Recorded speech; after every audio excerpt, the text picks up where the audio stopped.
అందరికీ నమస్కారం. నాతో పాటు మా సీనియర్ కాంగ్రెస్ నాయకులందరూ మీకు చెప్పదలుచుకుంది,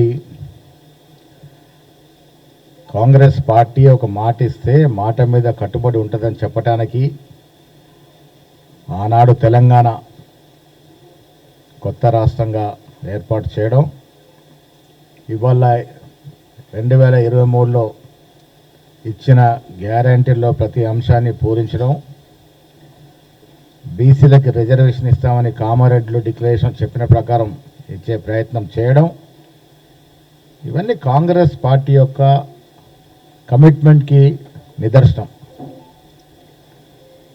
ఇలా కాంగ్రెస్ పార్టీ మాట ఇచ్చిన ప్రకారం అన్నీ చేసుకుంటా పోతూ ఉంది. స్థానిక సంస్థల ఎన్నికల్లో మాకు డిపాజిట్లు కూడా రావు, కనీసం మా ఉనికి ఉంది అని చెప్పుకునే ప్రయత్నం అన్నా చేయాలనే కార్యక్రమంలో భాగంగా ఇలా కాంగ్రెస్ పార్టీ మీద బీజేపీ బీఆర్ఎస్ పార్టీ ఒకటై కుట్రపూరితంగా లేనిపోని విమర్శలు చేస్తూ ఉన్నారు. కొత్తగా ఏదో బకాయి కార్డులని బాకీ కార్డు ఏంది? ఆ బాకీ కార్డు నవ్వుకుంటున్నారు జనం. ప్రభుత్వ పరంగా బాకీ విషయాలు మాట్లాడితే మొదటి ముద్దాయి కేసీఆర్. ఈ రాష్ట్రాన్ని బాకీ పాలు చేసినటువంటి ఘనుడు కేసీఆర్. మిగులు రాష్ట్రంగా పుట్టింది తెలంగాణ 2014లో, మిగులు రాష్ట్రంగా, మిగులు బడ్జెట్ రాష్ట్రంగా. అలాంటి తెలంగాణని ఇబ్బడి ముబ్బడిగా, ఒక ఆలోచన లేకుండా, శుద్ధి లేని సంసారం నడిపి, ప్రభుత్వ పరంగా, కార్పొరేషన్ల పరంగా, సొసైటీల పరంగా ఎక్కడ అవకాశం ఉంటే అక్కడ బాకీలు తెచ్చి దాదాపు 8 లక్షల కోట్ల అప్పులో తెలంగాణని 8 లక్షల బాకీ రాష్ట్రంగా మార్చిన ఘనుడు కేసీఆర్, కేటీఆర్. ఇలా వాళ్ళు బాకీల గురించి మాట్లాడుతూ ఉన్నారు. మేము ఇచ్చిన మాట నిలబెట్టుకునే ప్రయత్నంలో భాగంగా ప్రభుత్వం వచ్చిన మొదటి రోజునే ఉచితంగా మహిళలకి బస్సు సౌకర్యం ఇస్తే ఇది బాకీ పడ్డట. మీరు 10 ఏళ్ళు నిరుద్యోగులను మోసం చేసి కొట్టని దెబ్బ కొడితే మేము అధికారంలోకి వచ్చిన 11 మాసాల్లోనే 65,000 ఉద్యోగాలు ఇస్తే బాకీ పడ్డట. గ్రూప్ 1, గ్రూప్ 2 ఉద్యోగాలు ఇస్తా ఉన్నాం. నిరుద్యోగ యువత కలలు సాకారం చేస్తే బాకీ పడ్డట. మహిళలకి 500 రూపాయలు సబ్సిడీ గ్యాస్ మీద ఇస్తే మేము బాకీ పడ్డట. 200 యూనిట్ లోపు కరెంటు కాల్చిన కుటుంబాలు ఈ రాష్ట్రంలో 80% ఉన్నాయంటే అది బాకీ పడ్డట.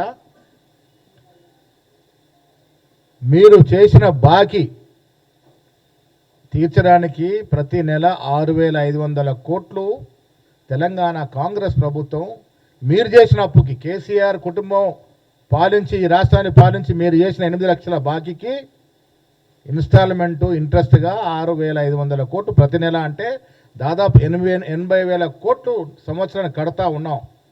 మీరు చేసిన బాకీ మేము తీరుస్తూ ఉంటే మేము బాకీ పడ్డట.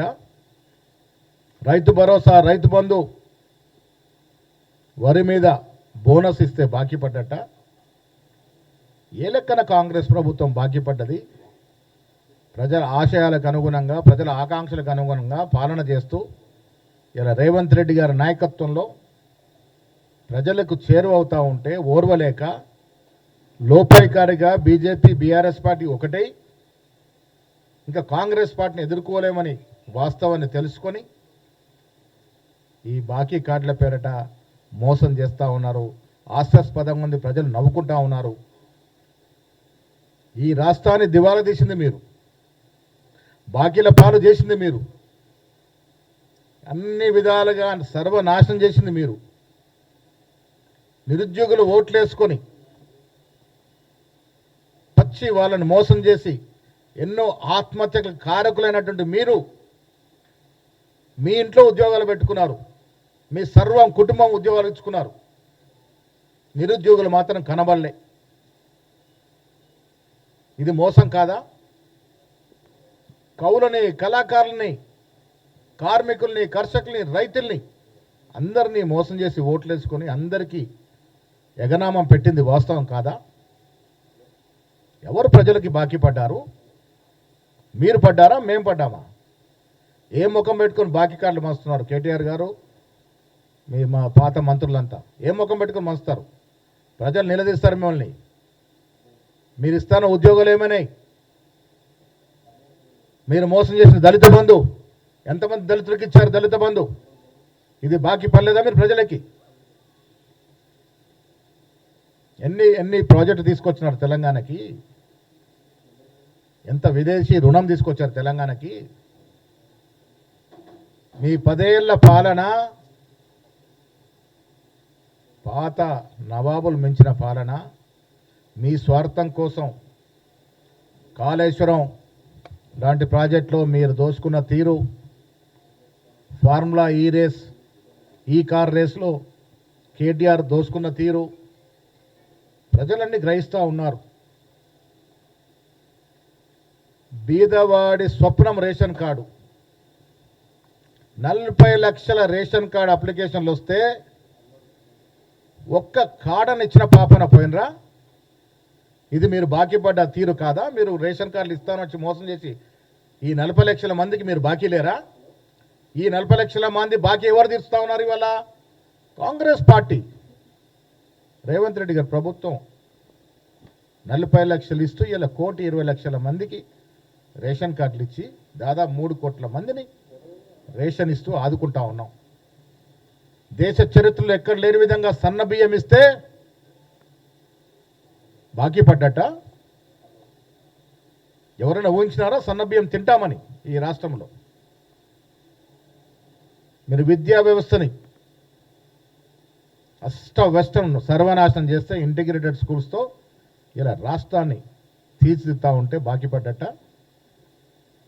స్కిల్ యూనివర్సిటీ, ఏ university, Mucharla 4 city, metro line, రోడ్ల నిర్మాణం, ఇవన్నీ చేస్తూ ఉంటే ఎవరికి బాకీ ఉన్నట్టు ఇవల్ల? ఏ ముఖం పెట్టుకొని బాకీ పాటలు మోస్తూ ఉన్నారు? ప్రజలు తిరగబడతారు, జాగ్రత్త. ఇలా ఎరువుల పేరిట కేంద్ర ప్రభుత్వం మోసం చేస్తూ ఉంది. బీఆర్ఎస్తో లోపాయికార ఒప్పందంలో వచ్చి సకాలంలో ఎరువులు ఇవ్వక కాంగ్రెస్ పార్టీని బద్నాం చేయాలన్న కుట్రలో భాగంగా కేంద్ర ప్రభుత్వం ఎరువులు ఆపింది. ఇది వాస్తవం కాదా? 10 ఏళ్ళు మీరు కలిసి సంసారం చేశారు. కేంద్రంలో జరిగిన ప్రతి బిల్లులో ఓటేశారు. ఇవాళ కూడా మీరు కలిసే ఉన్నారు. కలిసి ఉన్నారు కాబట్టే కాంగ్రెస్ మీద కుట్రపూరితంగా వ్యవహరిస్తూ ఉన్నారు. ఇబ్బడి ముబ్బడిగా అప్పులు తెచ్చి సర్వనాశనం ఈ రాష్ట్రాన్ని చేసింది కేసీఆర్ ప్రభుత్వము. ఇది యావత్ ప్రపంచానికి తెలుసు. ఆ బాకీ, ఆ బరువు ఇలా కాంగ్రెస్ పార్టీ మోస్తూ ఉంది. మేము చేయని అప్పుకి మేము ఇన్స్టాల్మెంట్ ఇంట్రెస్ట్ రూపాయన 6,500 కోట్లు ప్రతి నెల కడుతూ ఉన్నాము. సంవత్సరానికి 80,000 కోట్లు, దాదాపు 2 సంవత్సరాలుగా 1,50,000 పైచిలుకు మీరు చేసిన బాకీకి మేము ఇన్స్టాల్మెంట్ కడుతూ వస్తూ ఉన్నాము. ఇలా టీఆర్ఎస్ పార్టీ పరిస్థితి ఏంటంటే పార్లమెంట్లో 0 వచ్చింది, 0. చాలా చోట్ల డిపాజిట్ పోయింది. ఎమ్మెల్సీ ఎన్నికల్లో అభ్యర్థి దొరకలే. కనీసం స్థానిక సంస్థల ఎన్నికలైనా ఉనికి కాపాడుకుందామని ఇలాంటి కుతంత్రాలకి తెరదీస్తూ ఉంది. ప్రజలు దీన్ని అర్థం చేసుకుంటారు. కేంద్ర ప్రభుత్వం ఇవాళ జీఎస్టీ తగ్గించామని గొప్పలు చెప్పుకుంటా ఉంది. అరే, ఇన్నేళ్ళు జీఎస్టీ పెంచి సంవత్సరాలుగా దేశ ప్రజల్ని దోచుకొని జీఎస్టీ పేరిట 1,000 కోట్లు సంపాదించి ఇలా జీఎస్టీ తగ్గిస్తే ఎవరికి నష్టమవుతా ఉంది? జీఎస్టీ తగ్గింపు వల్ల 7,000 కోట్లు తెలంగాణకి సంవత్సరానికి నష్టమవుతా ఉంది. మళ్ళీ గొప్పలు చెప్పుకుంటా ఉన్నాం మేము తగ్గించామని. బీజేపీ, బీఆర్ఎస్ పార్టీ ఒక్కటే, కలిసే సంసారం చేస్తూ ఉన్నారు. కాంగ్రెస్కి ఎదుర్కోవడానికి కలిసి కుట్రలు కుయంత్రాలు పన్నుతా ఉన్నారు. ప్రజలు అర్థం చేసుకోవాలి. తెలంగాణ ప్రజలకి మీ ద్వారా మేమిచ్చే సలహా సూచనలు, కేసీఆర్ గారు 10 ఏళ్లుగా చేసిన 8 లక్షల కోట్ల అప్పుకి ప్రజల చేత ఎన్నుకోబడ్డ కాంగ్రెస్ పార్టీ, కాంగ్రెస్ ప్రభుత్వం ప్రతి నెల 6,500 కోట్ల అప్పు ఇన్స్టాల్మెంట్ కడుతూ వారు చేసిన అప్పుని మనం తీరుస్తూ ఉన్నాము. అరకొర నిధులుండి కూడా ఏ అంశాన్ని కూడా ఏ ఇచ్చిన వాగ్దానం కూడా జారవించకుండా మెల్లమెల్లగా అన్ని చేస్తూ ఉన్నాము. దాంట్లో భాగంగానే రైతు భరోసా ఇవ్వగలిగినాము, రైతు రుణమాఫీ చేయగలిగినాము. రుణమాఫీ లెక్కలు తీయండి. మీరు 10 ఏళ్ళుగా చేసిన రుణమాఫీ ఎంత, మేము 15 నెలల్లో చేసిన రుణమాఫీ ఎంత, లెక్కలు తీసుకుందాం. ఎప్పుడైనా వరికి బోనస్ ఇచ్చిన పాపాన పోయినారా మీరు? ప్రతి విషయంలో రాష్ట్ర ప్రజల్ని నట్టేట ముంచి స్వలాభం కోసం, సొంత లాభం కోసం, లాభార్జన కోసం 10 ఏళ్ళు పాలన చేసిన టీఆర్ఎస్ నాయకులకి కాంగ్రెస్ పార్టీ గురించి కానీ ముఖ్యమంత్రి గారి గురించి కానీ మాట్లాడే కనీస అర్హత లేదు. ఇలా ప్రజల చేరువలో కాంగ్రెస్ పార్టీ ఉంది. వచ్చే స్థానిక సంస్థల ఎన్నికల్లో మెజారిటీ 80% సీట్లు పైన గెలుచుకుంటాము. జూబ్లీ హిల్స్ ఎలక్షన్లో కూడా ఎమ్మెల్యే గెలుచుకొని తీరుతాము. ప్రజలు మా వైపు చూస్తూ ఉన్నారు. మేమిస్తున్న సంక్షేమం, మేమిస్తున్న ఇందిరమ్మ ఇల్లు, మేమిచ్చిన రేషన్ కార్డులు, మేమిస్తున్న ఉచిత మహిళా బస్సు ప్రయాణ సౌకర్యం, ఇవన్నీ కూడా కాంగ్రెస్ పార్టీ కౌచాల్లాగా పనిచేస్తవి. వచ్చే ఎన్నికల్లో స్థానిక సంస్థల్లో కానీ జూబ్లీ సెలక్షన్ కానీ అన్నీ కూడా మంచి మెజారిటీతో గెలుచుకొని తీరుతాం. ఇంకా ప్రజలకి చేరువై మేము ఇంక ఇవ్వాల్సిన వాగ్దానాలన్నీ కూడా ఇచ్చి 5 ఏళ్ల నాటికి ఇదే తెలంగాణ యావత్ ప్రజానికంతో శబాషి అనిపించుకునే ప్రయత్నం కాంగ్రెస్ ప్రభుత్వం చేస్తుంది.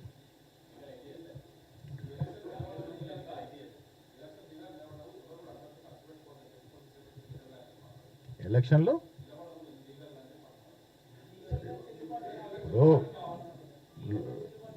ఈటెల రాజేందర్ గారు బీసీ బిడ్డగా చెప్పుకుంటాడు. నేను ఇవాళ మీ ద్వారా వారికి ఒక సూటి ప్రశ్న. చిత్తశుద్ధి ఉంది కాంగ్రెస్ పార్టీ కాబట్టి 2 చట్టాలని అసెంబ్లీలో చేయగలిగినాము. ఒకటి స్థానిక సంస్థలు 42% రిజర్వేషన్ ఇస్తూ, ఒకటి విద్యా ఉపాధిలో. 2 ఎక్కడ ఆగిన ఈటెల రాజేందర్ గారు? మీరు పార్లమెంట్ సభ్యులు కదా, కేంద్రం లాగితే ఒక్కసారన్నా అరే కిషన్ రెడ్డి పక్కన పెట్టు, నువ్వు కానీ మీ బండి సంజయ్ కానీ కేంద్రంలోకి వెళ్ళి మా 2 చట్టాలు ఇక్కడ ఉన్నాయి ఇవ్వండి, మా బీసీ జనం కాడి నోటికాడి ముద్ద లాక్కోవద్దని అడిగిన పాపన పోయినరా? ముదిరాజ్ బిడ్డగా చెప్పుకుంటావు కదా నువ్వు. ఇంకేం ముఖం పట్టుకుని ఇలా ఎన్నికలు నిలవో అవి. అరే మా చిత్తశుద్ధిలో లేపం లేకుండా 3 సార్లు మేము చట్టాలు చేసినాం, ఒక ఆర్డినెన్స్ ఇచ్చాం, జీవో వచ్చి ఎన్నికలకు పోతా ఉన్నాం. మాకు ధైర్యం ఉంది, ప్రజలకు ఇచ్చిన కమిట్మెంట్ ఇవ్వాలని ఒక అకుంఠిత దీక్షతో ఉన్నాం కాబట్టి మళ్ళీ జీవో ఇచ్చి ముందర పోతా ఉన్నాం. మీరు సహకారం చేయాల్సింది పోయి కోర్టులో పిఎల్ వేపిస్తూ ఉన్నారు. ఇదే బీఆర్ఎస్ నాయకులు, బీజేపీ నాయకులు కుమ్మక్కై వారు బయటకు రాకుండా తెర వెనుకుండి కోర్టులో పిఎల్ వేసే ప్రయత్నం చేస్తూ ఉన్నారు. బీసీ బిడ్డల యొక్క నోటికాడి కూడును తలదన్నే ప్రయత్నం చేస్తూ ఉన్నారు బీజేపీ బీఆర్ఎస్ నాయకులు. ఎందుకు కేంద్రం దగ్గరికి వెళ్ళి అడగట్లే మీరు? ఇలా కేంద్రం దలుచుకుంటే ఒక రోజులో చట్టం అవుద్ది కదా, 42% ఓబీసీలకు వస్తుంది కదా, ఆ ధ్యాస ఎందుకు లేదు మీకు? ఇలా బీజేపీ పార్లమెంట్ సభ్యులుగా ఉన్నారు, జీవితాంతం బీసీ బిడ్డగానే ఓట్లు అడిగినారు, బీసీ నాయకుడికి ఎదిగినారు. మీరు బీసీల కోసం మాత్రం మీ ప్రయత్నం చేయరు, చేసేవారి మీద నిందలేస్తారు. ఇలా కాంగ్రెస్ పార్టీ రేవంత్ రెడ్డి అయినప్పుడు కూడా మేమందరం కుల సర్వే చేయడం 1930 తర్వాత, స్వాతంత్రం పూర్వం చేసిన కుల సర్వే తర్వాత మొట్టమొదటిసారి దేశంలో కుల సర్వే చేసిన ఘనత కాంగ్రెస్ పార్టీది. రాహుల్ గాంధీ ఆశయాన్ని రేవంత్ రెడ్డి గారు ముందుకు తీసుకెళ్తూ ఈ రాష్ట్రంలో కుల సర్వే చేయించినారు, చట్టాలు ఇచ్చినాం. మా ప్రయత్నంలో ఎక్కడ లోపం లేదు, చిత్తశుద్ధిలో లోపం లేదు, చేసే ప్రయత్నం ప్రతి చేస్తూ ఉన్నాము.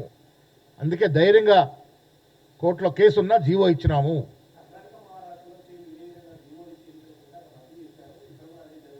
ఇక్కడ మేము కోర్టుకు విన్నవించాము, అసెంబ్లీలో ఇదే ఈటెల రాజేందర్ గారి పార్టీ సభ్యులు ఓటేశారు కదా, చట్టం అయింది కదా, ఏకగ్రీవంగా చట్టం అయింది కాబట్టి ఇక్కడ వెసులుబాటు అని అడుగుతా ఉన్నాము. మేము 3 చట్టాలు తొక్కిపెట్టింది ఎవరు? కేంద్ర ప్రభుత్వం కదా, బీజేపీ ప్రభుత్వం కదా. ఒక ఆర్డినెన్స్ 2 చట్టాలు అక్కడ, 3 చట్టాలు అక్కడ తొక్కిపెట్టబడ్డాయి. దాని గురించి ఎందుకు మాట్లాడాడు ఈటెల రాజేందరు? బండి సంజయ్ ఎందుకు మాట్లాడతలేడు? ఏంటి మీ చిత్తశుద్ధి? బీసీల పట్ల మీకున్న చిత్తశుద్ధి ఏంటి? మీరు బీసీల గురించి మళ్ళీ మాట్లాడే హక్కు మీకు ఎక్కడిది? ఇలా మేము ధైర్యంగా బీసీలకు ఇవ్వాలని మొండి ధైర్యంతో ముందుకు పోతా ఉన్నాం, ప్రతి ప్రయత్నం చేస్తూ ఉన్నాం. దాంట్లో భాగంగానే జీవో ఇచ్చాం. మళ్ళీ ఎందుకు పోయే ఈవేళ కోట్ల పిఎల్ ఎంచుకు ఆపే ప్రయత్నం చేస్తాం. ఇప్పుడు నేను విజ్ఞప్తి చేస్తూ ఉన్నాను అన్ని పార్టీలకి, బీసీల కాడి నోటుకొచ్చిన ముద్ద తలదనొద్దు, అందరూ సహకరించండి. 42% రిజర్వేషన్ ఎన్నికలు పోదాము, బీసీ వాళ్ళకి 42% ఇచ్చి తీరుదామనే సంకల్పంతో ఉన్నాం. కాబట్టి మాతో కలిసి రాక మీరు దొంగ నాటకాలు ఆడితే ప్రజలు గ్రహిస్తలేరా? ఇది మరి బీజేపీ రాష్ట్ర అధ్యక్షుడు స్వాగతిస్తే మరి ఆయన ఎత్తుతున్న ఈటెల గారు దాన్ని ఎలా తిరస్కరిస్తారు? బీసీ వ్యతిరేకిస్తున్నాడు.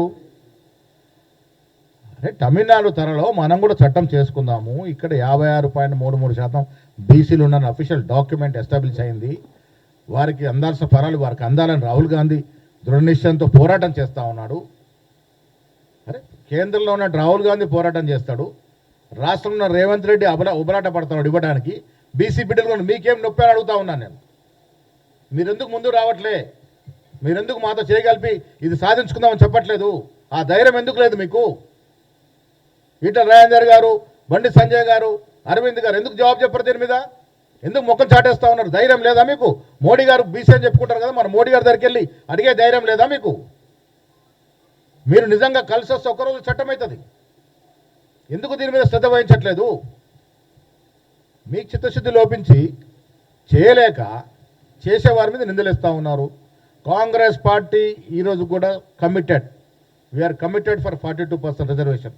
ఏదో ఒక రకంగా ఇవ్వాలన్నదే మా తాపత్రయం, మా యొక్క ప్రయత్నం.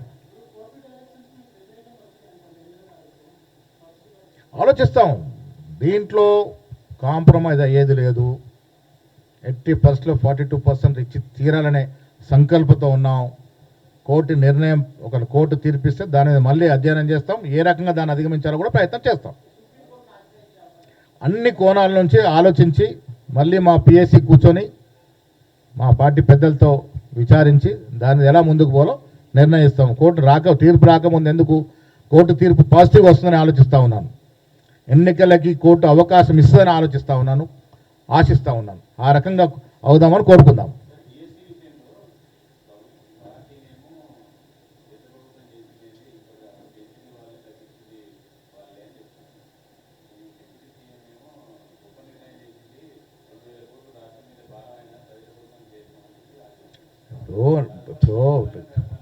జిఎస్టీ వల్ల ఇన్ని సంవత్సరాలు ఎందుకు ఆలోచన రాలే? కేంద్రం అంతా మేధావులే కదా.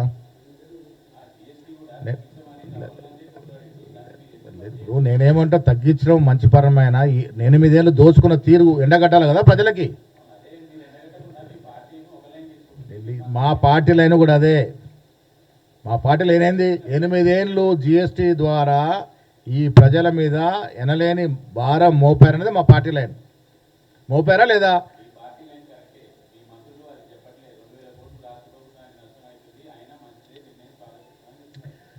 బట్టి గారు ఏం చెప్పారు నిన్నాను? ఇన్నేళ్ల కన్నా ఈ నిర్ణయాన్ని రివ్యూ చేశారు. తగ్గించడం శుభపరిణామమే. నేను కూడా అంటా ఉన్నాను, తగ్గించడం శుభపరిమైనప్పుడు ఆ భారం ఎవరి పడుతుందో ఒకసారి ప్రజలకు తెలవాలి. ఆ భారం మళ్ళీ రాష్ట్రం మీద పడుతూ ఉంది. దీనికి తోడు 8 ఏళ్ళు ప్రజలు వారి భారానికి మించిన బరువు మోసారు కదా. 8 ఏళ్ళు సోయలేదు, ఇప్పుడు తగ్గించారు. ఇది ప్రజలకు తెలవాలి. 8 ఏళ్ళు ఏ రకంగా ప్రజల మీద భారం పడదో తెలవాలి. ఇప్పుడు తగ్గించిన వల్ల రాష్ట్రంలో, తెలంగాణ రాష్ట్రం మీద పడుతున్న భారం ఏంటో తెలియాలి. కాబట్టి ఆ విషయం చెప్పాను నేను. Thank you.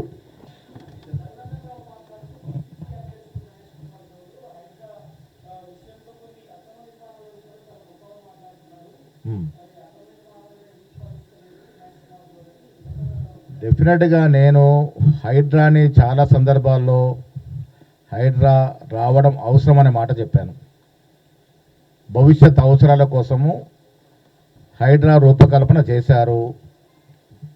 చాలా చోట్ల ఇంకా ప్రజల ఆభిష్టం మేరకు హైడ్రా ఇంకా దూకుడుగా పోవాల్సిన అవసరం ఉన్నది. నేను యాజ్ ఎ పీసీ అధ్యక్షుడిగా ఎక్కడైనా లోపాలు మా దృష్టికి వస్తే డెఫినెట్గా దాని మీద యాక్ట్ చేయాల్సిందిగా ప్రభుత్వాన్ని కోరుతాం.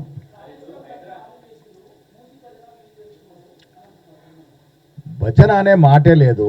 నేను మా మంత్రులంతా గుజరాత్ నర్మదా రివర్ ఫ్రంట్ చూసి వచ్చాము. సాబర్మతి రివర్ ఫ్రంట్ చూసి వచ్చాము. గుజరాత్ అహ్మదాబాద్లో చక్కగా కట్టారు. గుజరాత్లో కట్టుకున్నప్పుడు ఎంతమంది నిర్వాసులు అయ్యారో ఆ లెక్క తీస్తే బొక్కలు ఇరుగుతాయి. ఇప్పటికీ కోర్టులో కేసులు నడుస్తూ ఉన్నాయి. సరైన పునరావాసం ఇవ్వలే. ఇక్కడ మూసీ నది ప్రక్షాళన విషయానికి వచ్చినప్పుడు అందరికీ పునరావాసం ఇవ్వడమే కాకుండా డబుల్ బెడ్లు ఇస్తూ వారికి సరైన పునరావాసం కలగజేసి ఈ కంపునంతా తీసేసి అక్కడ జరిగిన తీరులాగా మనం కూడా మూసీని సుందరీకరణ చేసుకుందాం అనుకున్నాము. దానికి కడుపు మండిపోయింది. కిషన్ రెడ్డి గారు మోకాలెట్టేశారు, ముందుకు పోనివ్వట్లేదు. అహ్మదాబాదు సుందరంగా అభివృద్ధి చెందొచ్చు కానీ భాగ్యనగరం చెందకూడదు. వాళ్ళకి భాగ్యనగరం మూసి ప్రక్షాళన జరిగి సుందరీకరణ అవుతే కాంగ్రెస్ పార్టీకి పేరు వస్తుంది. అది వాళ్ళ బాధ.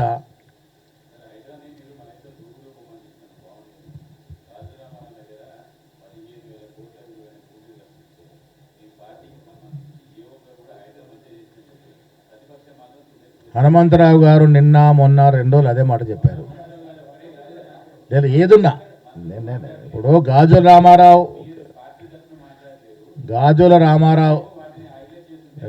చారి గారు గాజుల రామారావు విషయంలో పత్రికలు వచ్చిన వెంటనే అనుకోకుండా నేను రోజు ముఖ్యమంత్రి గారి దగ్గర ఉన్నాను.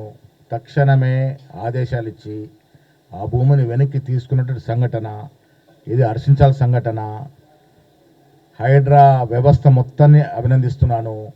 ఇలాంటి కార్యక్రమాలు ఇంకా ముందుకు పోవాలి. ప్రభుత్వ ఆస్తులు ఇంచు కూడా ప్రైవేటు వ్యక్తుల చేతుల్లోకి వెళ్తే పిసిసి అధ్యక్షుడు నేనైతే ఒప్పుకోను. ప్రభుత్వానికి విన్నవిస్తూ ఉన్నాను. ప్రభుత్వం ఆ చర్యలు తీసుకుంటా ఉంది. ఇక ముందు కూడా ఏదైనా మా దృష్టికి వస్తున్నా మీ దృష్టికి వచ్చినా మాకు చెప్పండి, డెఫినెట్గా యాక్ట్ చేద్దాం.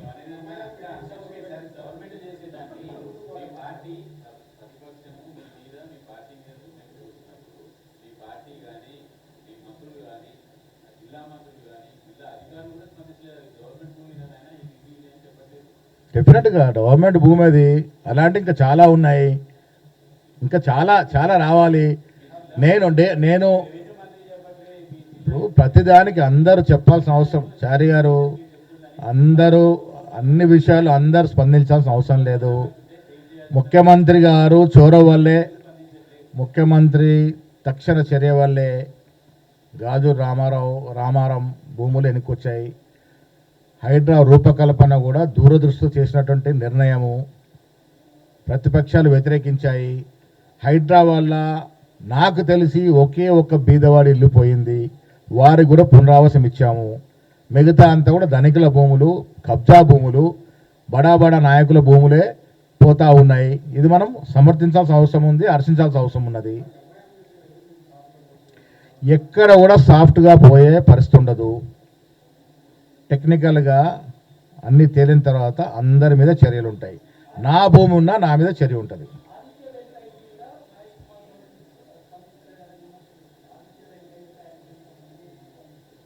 ఆదిత్య వెంకటేశ్వర కూడా నేను కూడా చూశాను. నాకు కూడా వీడియోలు వచ్చాయి. అనుమానాలు ఉన్నాయి. ముఖ్యమంత్రి గారితో మాట్లాడతాను. నది పక్కనే ఉంది. నేను కూడా వీడియోలు చూశాను. నా నివాసం కూడా అక్కడే ఉంటుంది. నది పక్కనే ఉంది. నదిలో కట్టినట్టే కనబడతా ఉంది. అది లోతుగా ఇంకా అధ్యయనం చేయాల్సిందిగా ముఖ్యమంత్రి గారిని తక్షణమే కోరుతాను. నేను దసరా శుభాకాంక్షలు మీ అందరికీ. దసరా పండగ